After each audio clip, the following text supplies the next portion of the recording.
Right, Bharat ಪಾಕ್ನಿಂದ ಕದನ ವಿರಾಮಕ್ಕೆ ಒಪ್ಪಿಗೆ ಅಂತ ಹೇಳಿ ಅಮೆರಿಕ ಅಧ್ಯಕ್ಷ ಡೊನಾಲ್ಡ್ ಟ್ರಂಪ್ ಹೇಳಿದ್ದಾರೆ. ಅಮೆರಿಕ ಅಧ್ಯಕ್ಷ ಡೊನಾಲ್ಡ್ ಟ್ರಂಪ್ ಈ ಬಗ್ಗೆ ಟ್ವೀಟ್ ಅನ್ನ ಮಾಡಿದ್ದಾರೆ. ಕದನ ವಿರಾಮಕ್ಕೆ ಭಾರತ ಹಾಗೆ ಪಾಕಿಸ್ತಾನ ಒಪ್ಕೊಂಡಿವೆ ಅಂತ ಹೇಳಿದ್ದಾರೆ. ಇದನ್ನ ಘೋಷಿಸೋಕೆ ನನಗೆ ಬಹಳ ಸಂತಸವಾಗ್ತಿದೆ ಅನ್ನುವಂತ ಮಾತನ್ನ ಹೇಳಿದ್ದಾರೆ. ಎರಡೂ ದೇಶಗಳನ್ನ ನಾನು ಅಭಿನಂದಿಸ್ತೀನಿ ಅಂತ ಹೇಳಿ Trump ಹೇಳ್ಕೊಂಡಿದ್ದಾರೆ.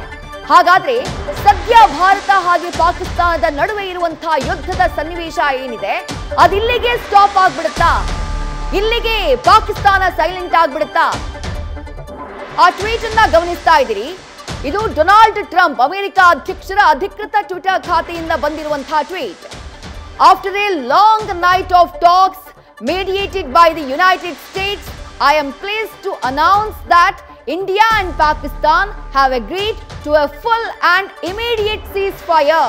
Congratulations to both countries on using common sense and great intelligence. Thank you for your attention to this matter. ಇದು ಅಮೆರಿಕ ಅಧ್ಯಕ್ಷ ಡೊನಾಲ್ಡ್ ಟ್ರಂಪ್ ಅವರು ಮಾಡಿರುವಂತಹ ಟ್ವೀಟ್. ಅಂದ್ರೆ after a long night of talks mediated by United States, ಅಂದ್ರೆ America ಏನು ಮಧ್ಯವರ್ತಿಯಾಗಿ ಎರಡೂ ದೇಶಗಳ ಮಧ್ಯೆ ಬಹಳ ಸುದೀರ್ಘವಾದಂತಹ ಮಾತುಕತೆ ನಡೆಸಿತ್ತು. ಆ ಸುದೀರ್ಘವಾದಂತಹ ಮಾತುಕತೆ ಸಕ್ಸಸ್ ಕಂಡಿದೆ. ಭಾರತ ಹಾಗೆ ಪಾಕಿಸ್ತಾನ ಎರಡೂ ದೇಶಗಳು ಈ ಕ್ಷಣದಿಂದಾನೇ ಕಂಪ್ಲೀಟ್ ಸೀಸ್ ಫೈರ್ಗೆ, ಕಂಪ್ಲೀಟ್ ಕದನ ವಿರಾಮಕ್ಕೆ ಎರಡೂ ದೇಶಗಳು ಕೂಡ ಒಪ್ಕೊಂಡಿದ್ದಾವೆ. ಹಾಗಾಗಿ ಆ ಎರಡೂ ದೇಶಗಳನ್ನ ನಾನು ಅಭಿನಂದಿಸ್ತೀನಿ ಅಂತ ಹೇಳಿ ಅಮೆರಿಕ ಅಧ್ಯಕ್ಷ ಡೊನಾಲ್ಡ್ ಟ್ರಂಪ್ ಟ್ವೀಟ್ ಅನ್ನ ಮಾಡಿದ್ದಾರೆ. ಟ್ವೀಟ್ ಅನ್ನ ಮಾಡಿ ಈ ವಿಚಾರವನ್ನ ಹಂಚಿಕೊಂಡಿದ್ದಾರೆ. ಹಾಗಾದ್ರೆ ಭಾರತ ಹಾಗೆ ಪಾಕಿಸ್ತಾನದ ನಡುವೆ ಸದ್ಯ ನಿರ್ಮಾಣವಾಗಿರುವಂತಹ ಈ ಯುದ್ಧದ ಪರಿಸ್ಥಿತಿ ಹಾಗಾದ್ರೆ ಇಲ್ಲಿಗೆ ಅದು ವಿರಾಮ ಬಿದ್ದುಬಿಡುತ್ತಾ? ಡೀಟೇಲ್ಸ್ ನಮ್ಮ ಪ್ರತಿನಿಧಿ ವಾಸುದೇವ್ ನೀಡ್ತಾ ಹೋಗ್ತಾರೆ. ವಾಸುದೇವ್, ಎರಡೂ ದೇಶಗಳ ಮಧ್ಯೆ ಯುದ್ಧದ ಸನ್ನಿವೇಶ ಏನ್ ನಿರ್ಮಾಣ ಆಗಿತ್ತು, ಆ ಸಂದರ್ಭದಲ್ಲೇ ಬಹಳ ಅಚ್ಚರಿಯ ಬೆಳವಣಿಗೆ. ಅಮೆರಿಕ ಈ ರೀತಿಯಾಗಿ ಮಧ್ಯವರ್ತಿಯಾಗಿ ನಿಲ್ಲಬಹುದು ಎರಡೂ ದೇಶಗಳ ಮಧ್ಯೆ ಅನ್ನುವಂತಹ ಒಂದು ನಿರೀಕ್ಷೆ ಇತ್ತು. ಯಾಕಂದ್ರೆ ಅವರು ಡೇ 1 ಇಂದ ಅದನ್ನೇ ಹೇಳ್ತಾ ಬಂದಿದ್ರು, ಎರಡೂ ದೇಶಗಳು ಯುದ್ಧದವರೆಗೂ ಹೋಗಬಾರದು ಅಂತ ಹೇಳಿ. ಈಗ ಇಂಥದ್ದೊಂದು ಟ್ವೀಟ್ ಅಮೆರಿಕ ಅಧ್ಯಕ್ಷರಿಂದ ಏನ್ ಡೀಟೇಲ್ ಸಿಗ್ತಾ ಇದೆ ವಾಸುದೇವ್? ನೀವು ಹೇಳಿದ ರೀತಿಯಲ್ಲೇ ನೀವು ಹಾಗೆ ಒಂದು ಪ್ರಶ್ನಾರ್ಥಕ ಹಾಕಿದ್ರಿ, ಯುದ್ಧ ನಿಲ್ಲುತ್ತೋ ಏನ್ ಕತೆ, ಇದು ಸೀಸ್ ಫೈರ್ ಆಗುತ್ತೋ ಇಲ್ವೋ ಅಂತ ಹೇಳಿ ಪ್ರಶ್ನಾರ್ಥಕ ಹಾಕಿದ್ರಿ. ನಿಜಕ್ಕೂ ಇದೊಂದು ಸೀಸ್ ಫೈರ್ ಆಗುವಂತ ಎಲ್ಲಾ ಸಾಧ್ಯತೆಗಳು ಕೂಡ ಇದಾವೆ, ಕದನ ವಿರಾಮ ಬೀಳುವಂತ ಎಲ್ಲಾ ಸಾಧ್ಯತೆಗಳು ಕೂಡ ಇದಾವೆ. ಆ ಟ್ವೀಟ್ ನಲ್ಲಿ ನೀವು ಗಮನಿಸಬಹುದು, ಅನೇಕ ದಿನಗಳ ಮಾತುಕತೆಯ ನಂತರ ಎರಡೂ ದೇಶಗಳು ಸೀಸ್ ಫೈರ್ಗೆ ಒಪ್ಕೊಂಡಿದ್ದಾವೆ, ಕದನ ವಿರಾಮಕ್ಕೆ ಒಪ್ಕೊಂಡಿದ್ದಾವೆ ಅಂತ ಹೇಳಿ ಕ್ಲಿಯರ್ ಆಗಿ ಟ್ವೀಟ್ ಮಾಡಿದ್ದಾರೆ. ಅದು ಡೊನಾಲ್ಡ್ ಟ್ರಂಪ್, ವಿಶ್ವದ ದೊಡ್ಡಣ್ಣ, ಅಮೆರಿಕದ ಅಧ್ಯಕ್ಷರು ಮಾಡಿರುವಂತಹ ಟ್ವೀಟ್. ಹಾಗಾಗಿ ಕದನ ವಿರಾಮ ಘೋಷಣೆ ಆಗುವ ಎಲ್ಲಾ ಸಾಧ್ಯತೆಗಳು ಕೂಡ ಇದಾವೆ.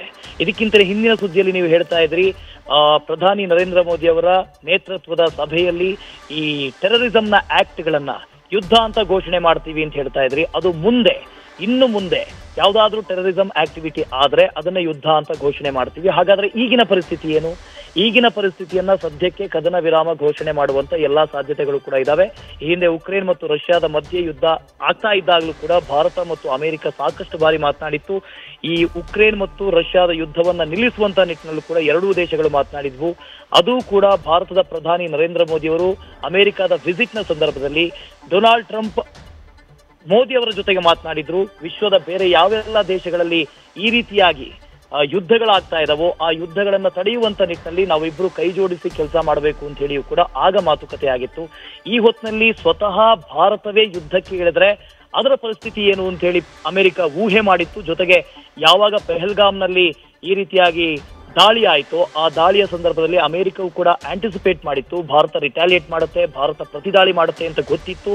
ಸೊ ಪ್ರತಿದಾಳಿ ಆದ ನಂತರ ಮರುದಿನವೇ ಡೊನಾಲ್ಡ್ ಟ್ರಂಪ್ ಮಾತನಾಡಿದ್ರು, ಎಸ್ ನನಗೆ ಗೊತ್ತಿತ್ತು ಈ ರಿಟಾಲಿಯೇಷನ್ ಆಗುತ್ತೆ ಭಾರತದಿಂದ ಅಂತ ಗೊತ್ತಿತ್ತು, ಈಗಲಾದ್ರೂ ಎರಡೂ ದೇಶಗಳು ಇಲ್ಲಿಗೆ ಸುಮ್ಮನಿರಿ ಅಂತ ಹೇಳಿತ್ತು.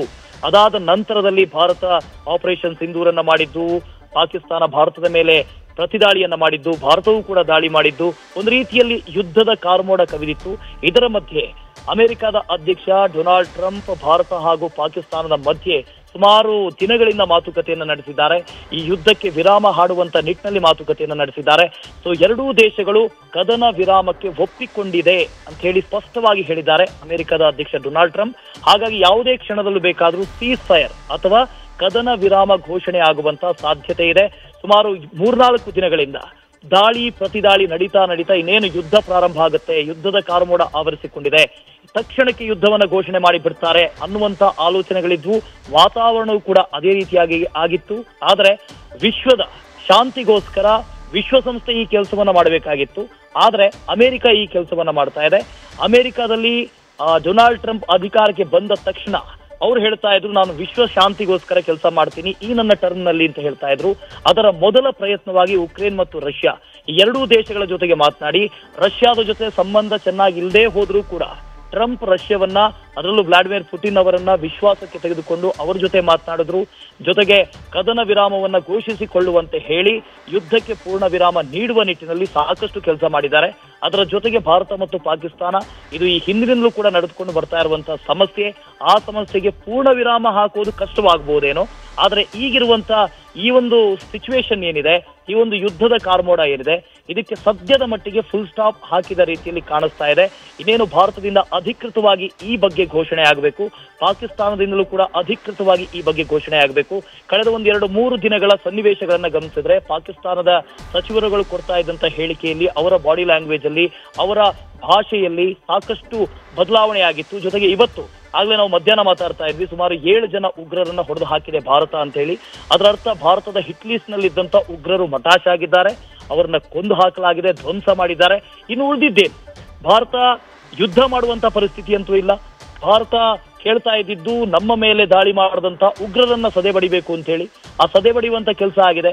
ಇನ್ನು ಯುದ್ಧ ಬೇಡ, ಯುದ್ಧವನ್ನ ನಿಲ್ಲಿಸಿ ಅಂತ ಹೇಳಿ ಅಮೆರಿಕದ ಅಧ್ಯಕ್ಷ ಡೊನಾಲ್ಡ್ ಟ್ರಂಪ್ ಭಾರತ ಹಾಗೂ ಪಾಕಿಸ್ತಾನ ಎರಡನ್ನೂ ಕೂಡ ಮನವೊಲಿಸಿದೆ. ಅದಕ್ಕಿಂತಲೂ ಹೆಚ್ಚಾಗಿ ಎರಡೂ ಕೂಡ ಅಣ್ವಸ್ತ್ರ ಇರುವಂತ ದೇಶಗಳು.